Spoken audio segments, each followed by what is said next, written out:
Martine Vik Magnussen era uma jovem norueguesa de 23 anos, cheia de vida e ambições, que cresceu em uma família amorosa na ilha idílica de Nesøya, perto de Oslo. Com cabelos loiros, olhos verdes e uma personalidade extrovertida e carismática, ela era o tipo de pessoa que iluminava qualquer ambiente, organizava festas no jardim, adorava cavalos, handebol e balé na infância, e sempre via o melhor nas pessoas ao seu redor. Após uma breve tentativa de estudar medicina na Polônia, Martine mudou-se para Londres em 2007 para cursar Relações Internacionais na Regent's Business School, onde rapidamente construiu uma rede de amigos, dividindo um apartamento animado com colegas noruegueses. Estudiosa e responsável, ela equilibrava os estudos com trabalhos em boutiques e noites divertidas em clubes exclusivos, sempre priorizando a segurança, como o pacto com as roommates de avisar se passasse a noite fora. Em março de 2008, após celebrar o fim dos exames com as melhores notas da turma, Martine saiu para uma festa em um clube de luxo, radiante com maquiagem prateada e um sorriso contagiante. Mas o que deveria ser uma noite de comemoração transformou-se em um mistério sombrio. Ela não voltou para casa, e o silêncio que se seguiu deixou amigos e família em pânico, questionando o que poderia ter acontecido naquela madrugada londrina.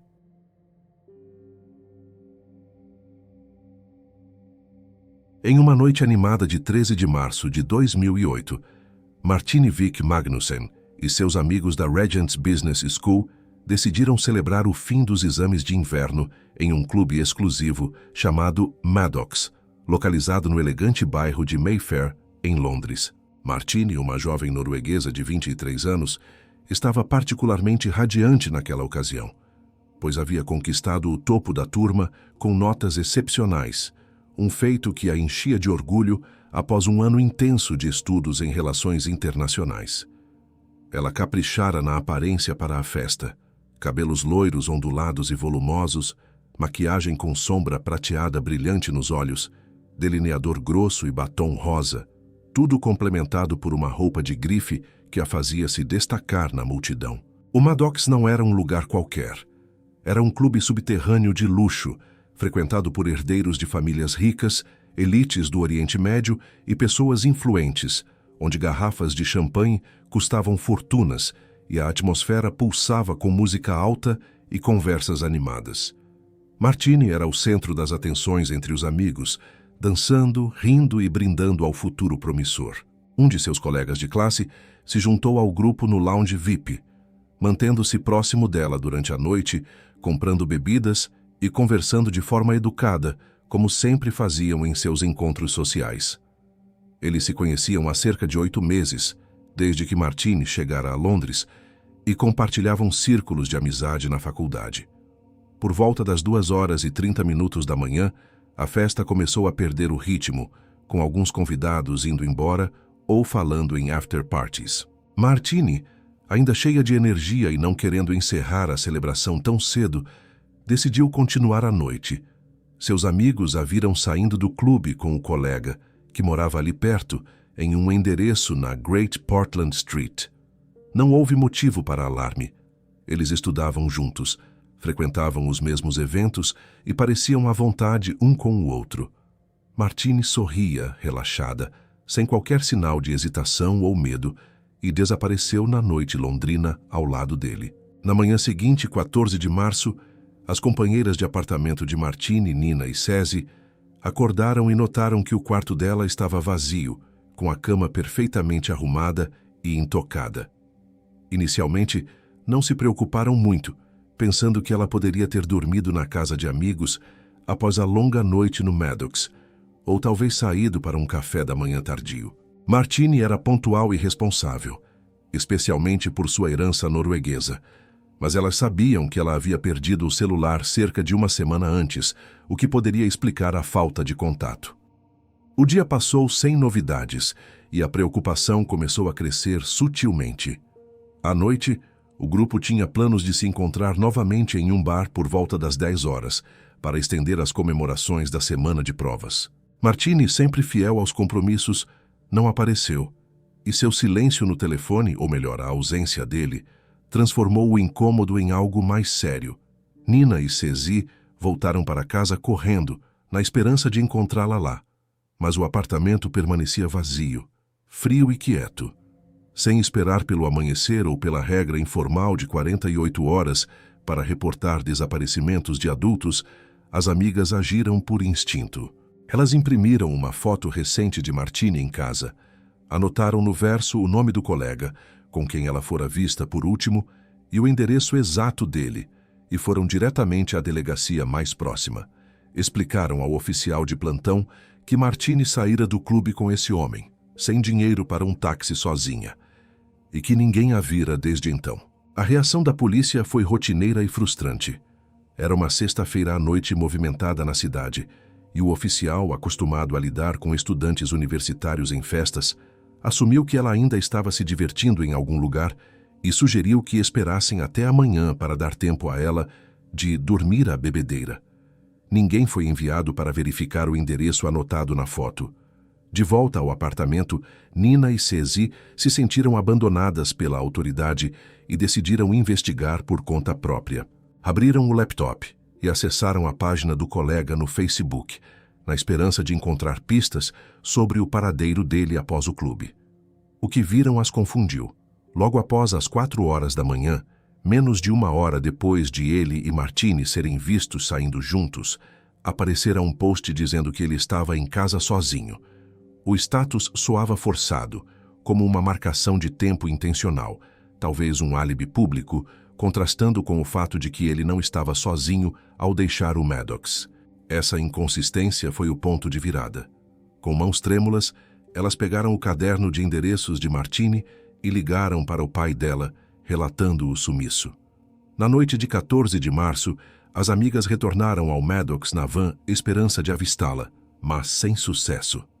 Ligaram para todos os conhecidos em comum, incluindo a família de Martini na Noruega, compartilhando a crescente angústia.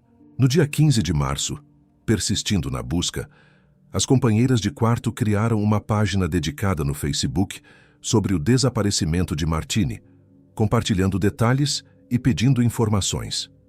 Elas também imprimiram folhetos com a foto dela e distribuíram pela área ao redor do clube, questionando moradores e frequentadores. Ao checarem novamente o perfil do colega, notaram que ele havia sido deletado, o que aumentou a suspeita. Voltaram à delegacia, insistindo para que a polícia agisse. E finalmente, com essa nova informação sobre a conta excluída, os oficiais decidiram investigar. Para entender melhor quem era Martini e o contexto que a levou a essa noite fatídica, é preciso voltar ao início de sua vida.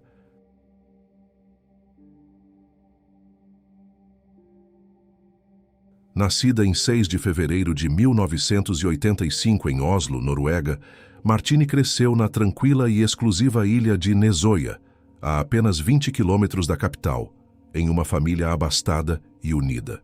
Seu pai, Odd Petter Magnussen, era gerente de marketing e administrava uma pequena empresa familiar de equipamentos de esqui, enquanto a mãe, Kristin Vik, proporcionava um lar amoroso. Martini era a filha do meio, entre o irmão mais velho Magnus e a irmã mais nova Matilde. A ilha oferecia um ambiente perfeito para a infância, cercada por natureza, com lagos, florestas e piers, onde ela adorava explorar, escalar árvores, construir bonecos de neve e pular na água. Sua personalidade extrovertida se destacava desde cedo. Ela era carismática, confiante e sempre via o melhor nas pessoas, tornando-se o elo social da família e dos amigos. Diferente dos irmãos mais introvertidos e focados em estudos, Martini era a luz do sol da casa, como o pai a descrevia, organizando festas anuais no jardim que reuniam todos, com canto, dança, comida e bebida. Apesar da vida confortável, os pais a educaram para ser independente e ambiciosa, sem mimo excessivo.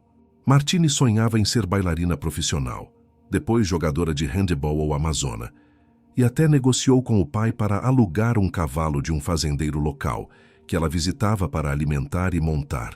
Certa vez, chegou a cavalgar até a escola para mostrar aos amigos, o que a tornou ainda mais popular. Na adolescência, demonstrou empatia ao fazer voluntariado em hospitais e asilos, ajudando idosos e pacientes, o que a inspirou inicialmente a seguir medicina. O divórcio dos pais em 1999, quando ela tinha 14 anos, foi doloroso, mas eles mantiveram laços fortes, passando feriados e aniversários juntos. Martine mudou-se para Oslo com a mãe, mas via o pai frequentemente. Após o ensino médio, em 2004, ela trabalhou em lojas de roupa para melhorar notas e entrar na universidade. Em 2006, aos 21 anos, matriculou-se em medicina na Universidade de Varsóvia, na Polônia. Mas após 7 meses, percebeu que não era sua vocação. Os estudos eram árduos e não a motivavam como esperado. Desistiu, voltou para Nesoia e, após reflexão, optou por negócios internacionais em Londres, uma cidade que amava de visitas anteriores. Em 2007, mudou-se para lá, morando em um apartamento pequeno e barulhento com 3 noruegueses, Nina, Ceci e outro amigo. O lugar era caótico, cheio de risadas e brincadeiras. Martine era a alma da casa, resolvendo brigas e planejando saídas. Para ajudar os pais com os custos altos da cidade, trabalhava em uma boutique chamada Melbury, equilibrando emprego, estudos e vida social. Na Regents Business School, Martine se adaptou rapidamente ao novo ambiente e fez amigos com facilidade. Ela era aberta, simpática e tinha facilidade para se conectar com as pessoas, o que a transformou em uma figura central no grupo de estudantes internacionais. A vida social dela em Londres era agitada, especialmente nas noites de quinta-feira, quando muitos iam ao Clube Maddox, um lugar exclusivo e caro que atraía celebridades e pessoas de alto poder aquisitivo. Apesar de adorar sair, dançar e aproveitar a noite, Martine era muito responsável. Ela e as companheiras de apartamento estabeleceram um pacto claro de segurança. Se alguma delas decidisse não voltar para casa após uma festa, precisava avisar as outras, seja por mensagem, ligação ou qualquer meio possível. Esse acordo era levado a sério para evitar preocupações desnecessárias em uma cidade grande e desconhecida.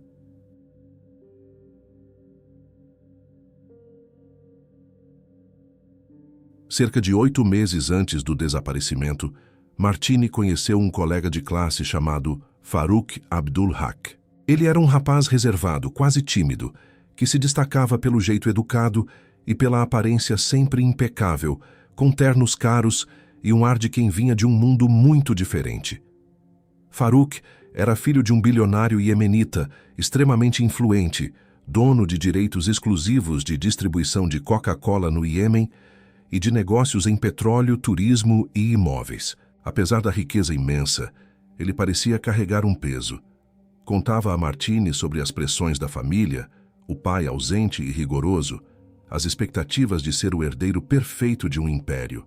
Eles conversavam bastante, trocavam mensagens constantes, ensinavam um ao outro palavras em norueguês e árabe, inclusive palavrões, e compartilhavam assuntos pessoais mais profundos. Martine sentia pena dele por causa da solidão que ele descrevia e o incluía em seu círculo de amigos, apresentando-o a outras pessoas para que ele se sentisse mais integrado. Os amigos dela percebiam que Faruk tinha uma admiração especial por Martine, um interesse romântico evidente, mas ela sempre deixava claro que o via apenas como amigo. Um mês antes da noite fatídica, ele tentou beijá-la, mas Martine se afastou imediatamente, reforçando que não havia atração da parte dela. Mesmo assim, a amizade continuou, porque ela era gentil e não queria magoá-lo. Na noite de 13 de março, durante a festa no Maddox, várias fotos foram tiradas. Nelas, Martine aparece sorridente, com o braço ao redor dos ombros de Faruk, de forma descontraída e amigável, sem qualquer sinal de desconforto. Ele ficou o tempo todo perto dela, comprando bebidas e mantendo a conversa animada. Quando o grupo começou a se despedir por volta das 3 horas da manhã, Martine ainda queria continuar a comemoração. Faruk sugeriu irem para o apartamento dele, que ficava a poucos minutos dali, e ela aceitou sem hesitar. Seus amigos a acompanharam até o ponto de táxi, deram abraços e beijos de despedida e voltaram para casa. Martini retornou ao clube para encontrar Farouk e câmeras de segurança registraram os dois saindo juntos, de braços dados, caminhando calmamente até o táxi. Ela parecia relaxada, confiante e feliz ao lado de alguém em quem confiava plenamente. Ninguém imaginou que aquela seria a última vez que Martini seria vista com vida. Na manhã de 16 de março, 2 dias após o desaparecimento, policiais da Metropolitan Police entraram no apartamento localizado no número 222 da Great Portland Street. O lugar parecia ter sido deixado às pressas. Uma xícara de café pela metade na bancada, roupas jogadas pelo chão, mas sem sinais óbvios de briga. Ao revistar o local, os investigadores notaram que quase todos os pertences pessoais do morador haviam sumido. Passaporte, carteira, celular e a maior parte das roupas caras, especialmente ternos de marca. O apartamento estava quase vazio, como se alguém tivesse feito uma limpeza rápida e deliberada antes de partir. No meio da sala impecável, porém, algo chamou a atenção. Uma blusa feminina amassada no chão. Quando comparada à foto que as amigas de Martini haviam levado à delegacia, o padrão e o estilo eram idênticos. Era a peça que ela usara na noite da festa. Em seguida, os policiais viram pequenas gotas de sangue no chão do apartamento, formando uma trilha fraca que saía pela porta, descia as escadas do prédio e terminava em uma porta de porão trancada com cadeado pesado. Não havia chaves no apartamento, então os oficiais forçaram a entrada. O porão era escuro, empoeirado, cheio de entulhos de construção, pedras quebradas e lixo acumulado. Quando a lanterna de um detetive varreu o espaço, o feixe de luz iluminou algo fora do comum. Uma mão humana saindo debaixo de uma pilha de destroços. Com cuidado, removeram os pedaços de concreto e cimento, revelando o corpo de uma jovem mulher parcialmente vestida. Apesar da poeira e dos ferimentos visíveis, a maquiagem prateada nos olhos ainda estava intacta, exatamente como na noite em que Martini saíra para a festa. A identificação foi feita rapidamente. Amostras de DNA coletadas da escova de dentes e da escova de cabelo de Martini, deixadas no apartamento das amigas, foram comparadas com material do corpo encontrado. O resultado confirmou que era ela. Enquanto isso, os pais de Martini, Odd Peter e Kristin, junto com os irmãos, já estavam a caminho de Londres, vindos de Oslo após receberem a ligação desesperada das roommates. Ao desembarcarem, foram recebidos por policiais da Scotland Yard e levados diretamente ao necrotério. Odd Peter entrou na sala fria, viu o rosto da filha e confirmou na hora que era Martini. A autópsia preliminar trouxe detalhes perturbadores. A causa da morte foi compressão no pescoço, ou seja, estrangulamento manual. O corpo apresentava 43 ferimentos significativos, incluindo contusões e lacerações nos braços, rosto e tronco, todos consistentes com uma luta violenta. Havia sinais claros de agressão sexual, e Martini estava parcialmente despida, sem calça jeans e sem lingerie. Os exames toxicológicos detectaram álcool no sangue e traços de cocaína, mas em quantidade pequena o suficiente para indicar que ela estava consciente e lutando durante o ataque. A estimativa da hora da morte apontava para a madrugada de 14 de março, poucas horas após ela deixar o clube Maddox, com as primeiras evidências apontando claramente para o apartamento na Great Portland Street. Os investigadores avançaram na reconstrução dos últimos momentos de Martini.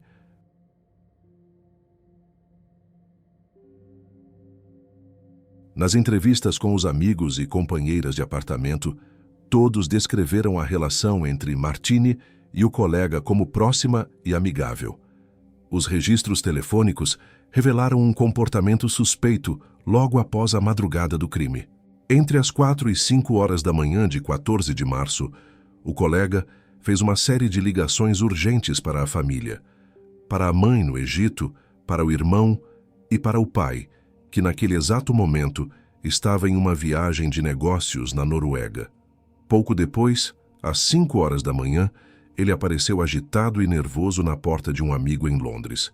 Os dois fumaram uma pequena quantidade de substância ilegal juntos, mas ele não ficou muito tempo e saiu logo em seguida. Às 9 horas e 30 minutos da manhã, Ainda no mesmo dia, ele ligou para outro conhecido avisando que deixaria o Reino Unido imediatamente por questões familiares. Menos de 12 horas após deixar o clube Maddox, ele embarcou em um voo comercial para o Cairo. De lá seguiu em um jato particular do pai direto para Sanaa, capital do Iêmen. Anos antes, ainda adolescente no Egito, Farouk chegou bêbado dirigindo ao treino de luta livre. Quando o treinador o confrontou pelo perigo, ele simplesmente deu de ombros e disse que não importava porque tinha imunidade diplomática. Em Londres vivia com muito luxo, em um apartamento caro, mas permanecia socialmente isolado, sem formar laços profundos fora do círculo de Martini. As evidências definitivas vieram dos exames de DNA. O sêmen encontrado dentro do corpo de Martini e o material recolhido sob as unhas dela combinavam perfeitamente com amostras obtidas no apartamento de Farouk Abdulhak. Isso confirmava tanto a agressão sexual quanto a luta intensa, com Martini tentando se defender, arranhando o agressor. A reconstrução completa do crime mostrou o que aconteceu dentro do apartamento. Martini resistiu com todas as forças, resultando em uma briga violenta com 43 ferimentos pelo corpo. Quando percebeu que não conseguiria controlá-la, Farouk a estrangulou com as mãos até a morte. Depois carregou o corpo sem vida escada abaixo, deixando a trilha de sangue, trancou-o no porão e cobriu com entulhos. Às 4 horas da manhã, ainda no apartamento, postou no Facebook o status em casa sozinho, criando um álibi falso. Em seguida, arrumou as malas de forma planejada e fugiu do país. Diante de todas essas provas, a polícia emitiu mandado de prisão internacional contra Farouk Abdulhak. O nome dele foi incluído na lista vermelha da Interpol, alertando autoridades do mundo todo. No entanto, o Iêmen se recusou a extraditá-lo, porque a Constituição do país proíbe expressamente a entrega de seus próprios cidadãos a outros governos, independentemente das evidências contra eles. O pai de Farouk, Shaher Abdulhak, usou sua influência imensa para proteger o filho. Sua empresa, fundada em 1963, tinha impacto significativo na economia iemenita, e ele era amigo pessoal do ex-presidente Ali Abdullah Saleh, o que fortalecia sua posição contra qualquer pressão externa. Shaher contratou uma equipe de advogados caros para atrasar e bloquear tentativas de extradição, alegando que o Iêmen não entregaria um cidadão nacional. Em uma reunião com o ex-primeiro-ministro norueguês Kjell Magne Bondevik, Shaher chegou a chorar, falando do estresse na família e prometendo cooperação, mas as promessas nunca se concretizaram. Quando as negociações avançavam para datas específicas, tudo desmoronava. Em outra tática, representantes de Shaher contataram diretamente os pais de Martini, Odd Peter e Kristin, oferecendo uma soma substancial em dinheiro, conhecida como blood money na tradição iemenita, em troca de retirarem as queixas legais e encerrarem o caso. Shaher já havia aceitado um acordo similar anos antes pela morte de uma sobrinha, mas a família de Martini rejeitou a oferta imediatamente. Para eles, não se tratava de compensação financeira, mas de justiça, julgamento e responsabilidade pelo que Farouk havia feito. A família de Martini, determinada a não deixar o caso cair no esquecimento, fundou a Justice for Martine Foundation para manter a memória dela viva e pressionar por ação. Odd Peter liderou campanhas incansáveis, coletando 27 mil assinaturas em uma petição na Noruega para instar o governo a influenciar empresas ligadas a Shaher. Cartas e e-mails foram enviados a corporações como Coca-Cola e Mercedes, destacando que elas faziam negócios com alguém que protegia um assassino foragido. A pressão funcionou em parte. A Coca-Cola rompeu laços comerciais com Shaher em 2016, após ser informada dos detalhes. Em resposta, Shaher contatou Odd Peter via advogados, oferecendo novamente uma grande quantia para que ele desistisse da perseguição, mas a recusa foi firme. Esforços diplomáticos entre Noruega e Reino Unido também foram tentados, incluindo negociações diretas com o governo iemenita, mas falharam repetidamente devido à ausência de tratado de extradição e à Constituição iemenita, que proíbe a entrega de nacionais. Em 2016, uma figura influente iemenita exilada abordou Odd Peter, sugerindo negociações de paz na Noruega em troca da entrega de Farouk à Interpol, mas nada avançou. As mudanças políticas no Iêmen complicaram ainda mais. A Revolução de 2011 forçou a renúncia do presidente aliado de Shaher, e a guerra civil que eclodiu em 2014 transformou Sanaa em zona de bombardeios constantes, com infraestrutura destruída e escassez de comida.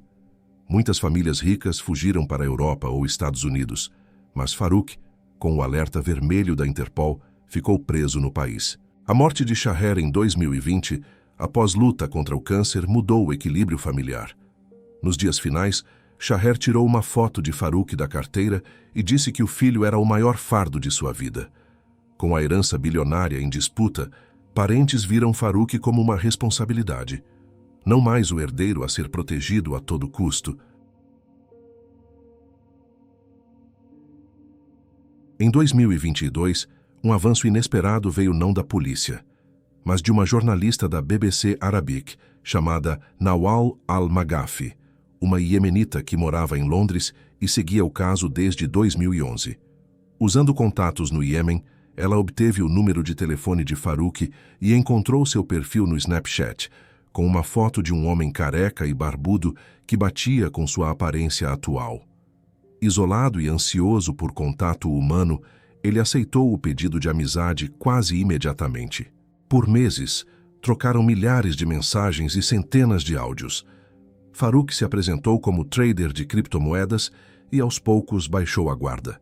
Admitiu um erro da juventude que o impedia de voltar ao Reino Unido, chamando a morte de Martini de acidente sexual que deu errado, culpando o uso de cocaína naquela noite por um borrão na memória. Ele alegou flashbacks, mas evitou detalhes, referindo-se sempre a um incidente vago.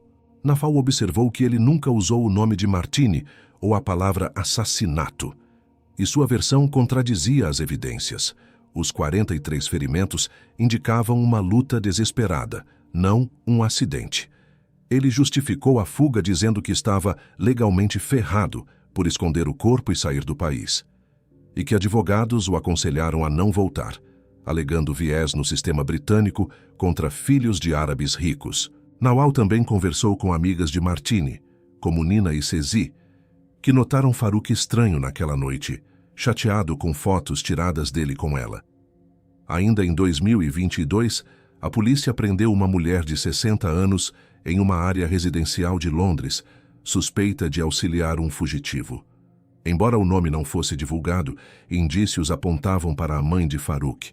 Os detetives revistaram a casa dela minuciosamente, removendo pisos e painéis de parede, em busca de provas de transferências financeiras que financiaram a fuga e a proteção dele.